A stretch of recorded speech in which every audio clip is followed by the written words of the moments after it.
दुनिया में हैंडबॉल खेल जैसा एक और खेल खेला जाता है जिसे वॉलीबॉल कहते हैं। गैलिक हैंडबॉल और वॉलीबॉल में ज़्यादा फर्क नहीं है। चीनी हैंडबॉल, वेल्स हैंडबॉल और अमेरिकी हैंडबॉल, कई बार अमेरिकी हैंडबॉल को वॉलीबॉल नाम से भी जाना जाता है। ब्रैंडन नाम का एक शहर है जो कि कनाडा में है। दुनिया में सबसे पहले इस शहर के स्कूलों में वॉलीबॉल खेलने की शुरुआत की थी और वहाँ से ही खेल दुनिया तक पहुँच गया। आज इंटरनेशनल लेवल वॉलीबॉल फेडरेशन द्वारा मैच आयोजित की जाती है। आपको इस खेल के बारे में बहुत कुछ पता होगा, मतलब आप समझ गए होंगे। हाथ में एक रैकेट होता है जिसकी मदद से बॉल को दीवार पे मारा जाता है। दुनिया में हर चीज़ नापने के लिए एक यूनिट होता है, जैसे कि मीटर, किलोमीटर, माइल्स। उसी तरह आपको एक बात पता होगी, हवा को नापने के लिए भी एक यूनिट होता है। लेकिन हवा को 3 प्रकार में नापा जाता है, जैसे कि एयर प्रेशर, एयर स्पीड और एयर फ्लो। एयर प्रेशर मतलब जितनी भी बाइक्स या कार होती है उसके टायर में जो हवा भरी जाती है उसका जो प्रेशर होता है उसको PSI में नापा जाता है। PSI मतलब पाउंड्स पर स्क्वायर इंच। और बारिश के मौसम में आप देख सकते हो हवा का जो स्पीड होता है वो काफ़ी ज़्यादा बढ़ जाता है और उस स्पीड को नापने के लिए नॉट इस यूनिट का इस्तेमाल किया जाता है, जिसे शॉर्ट फॉर्म में KN ऐसा भी लिखा जाता है। और फाइनली आता है एयर फ्लो, जिसे वाइन फ्लो भी कहा जाता है। इसे नापने के लिए कोई यूनिट नहीं है, लेकिन एक डिवाइस है जिसे एनेमोमीटर कहते हैं। एनेमोमीटर कैसे काम करता है? एयर स्पीड जैसा ही काम करता है, लेकिन वो हवा की डायरेक्शन भी बता देता है।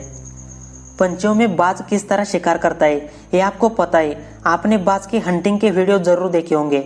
सांप और बकरी की भी शिकार करता है। बाज का शिकार करने का तरीका देखते हुए दुनिया के बहुत सारे देशों ने उसे वश में करने की कोशिश की, ताकि उसकी शिकार का फायदा इंसानों के लिए हो जाएगा। कजाकिस्तान और मंगोलिया में बाज का शिकार करने के लिए ज़्यादा इस्तेमाल किया जाता है। लेकिन इसके इतिहास की बात की जाए तो इसकी शुरुआत चाइना से हुई थी। कालगणना शुरू होने से 930 साल पहले प्राचीन चीनी लोग बाज को शिकार करने के लिए ट्रेन करते थे। तब से कई देशों में प्रथा चलती आ रही है। UNEP मतलब यूनाइटेड नेशन इन्वायरमेंट प्रोग्राम, इनके द्वारा साल 2019 में पेरिस में 20 देशों के साथ एक मीटिंग हुई थी। इस मीटिंग में जागतिक कार्बन उत्सर्जन के ऊपर बातचीत की थी। 20 देशों के ग्रुप को G20 कहा जाता है। UNEP क्या काम करता है? आजकल आप देख सकते हो एयर पोल्यूशन काफ़ी ज़्यादा बढ़ रहा है, उसे कंट्रोल में लाने की ज़रूरत है। UNEP कार्बन उत्सर्जन को लेके काफ़ी बड़े डिसीजन लेता है। 20 देशों की मीटिंग में कार्बन उत्सर्जन को कम करने के ऊपर बातचीत हुई थी। हर देश को एक टारगेट दिया था, लेकिन आज भी किसी भी देश ने पेरिस मीटिंग के मुद्दों को पूरा नहीं किया। साल 2017 में 50 बिलियन टन कार्बन उत्सर्जन रिकॉर्ड किया था और फ्यूचर में उसे कम करने के लिए 20 देशों में समझौता हुआ था। लेकिन 20 देश ही क्यों, दुनिया में तो 150 के ऊपर देश है। लेकिन एयर पोल्यूशन के बारे में 20 देश सबसे आगे है। इसमें चीन, यूरोपियन संघ, इंडिया और अमेरिका भी है। UNEP रिपोर्ट के अनुसार साल 2019 में 19 बिलियन टन कार्बन उत्सर्जन की वजह से हवा का टेम्परेचर 2 डिग्री सेल्सियस से बढ़ गया है। पृथ्वी के क्लाइमेट की वजह से सूरज पीला दिखता है, असलियत में वो सफ़ेद है। उसी तरह आग भी पीले रंग में जलती है। लेकिन क्यों? जब सूरज हमारे सर के ऊपर होता है तो वो हल्का सा सफ़ेद दिखता है, क्योंकि उस कंडीशन में प्रकाश को बिखरने के लिए सही वायुमंडल नहीं होता। लेकिन एक मोमबत्ती को अंतरिक्ष में जलाया तो वो नीले रंग में जलती है। क्योंकि आप एक बात नोटिस कर सकते हो, पृथ्वी पे हम कोई भी चीज़ जलाते तो उसमें से काला धुआं निकलता है। असल में वो एक कार्बन होता है। अगर उसे हमने इकट्ठा किया तो हमें कार्बन पाउडर मिलेगी। अंतरिक्ष में 0 ग्रेविटी और कार्बन ना होने की वजह से मोमबत्ती नीले रंग में जलती है। आज एक बात तथ्य के रूप में हमेशा सामने आती है, अगर चांद पे पानी होता और इंसान वहाँ पे सर्वाइव कर पाता तो वो आसानी से पानी के ऊपर से चल पाता या दौड़ सकता है। इसके पीछे मेन कारण चांद की कमजोर ग्रेविटी। लेकिन ये बात कैसे सामने आ गई? 3 इटालियन साइंटिस्ट ने इस बात पर स्टडी किया था, लो ग्रेविटी में पानी के ऊपर क्या असर होगा, क्या पानी हमारा वेट आसानी से झेल पाएगा।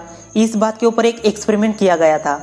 पृथ्वी पर पानी के ऊपर छोटे कीड़े या पंछी भी तैरते हैं। यह सब बॉडी का वेट और समतोल की वजह से होता है, जो खास करके जानवरों में ज़्यादा होता है। इंसानी बॉडी लो ग्रेविटी में भी पानी के ऊपर से ठीक से संतुलन नहीं बना सकती, इसलिए छोटे जानवरों के लिए एक्सपेरिमेंट सक्सेस हो गया। हाइड्रोडायनेमिक मॉडल की मदद से एक्सपेरिमेंट किया था, लेकिन इंसानों के लिए असफल था। हम इंसान जहाँ पे पैदा होते उस जगह को हम जिंदगी भर कभी नहीं भूलते। लेकिन एक्वाटिक लाइफ की बात की जाए तो कुछ मछलियाँ ऐसी भी पाई जाती है जहाँ पे वो पैदा होती है, उस जगह को वो कभी नहीं भूलती। इसी में से एक रेनबो ट्राउट मछली।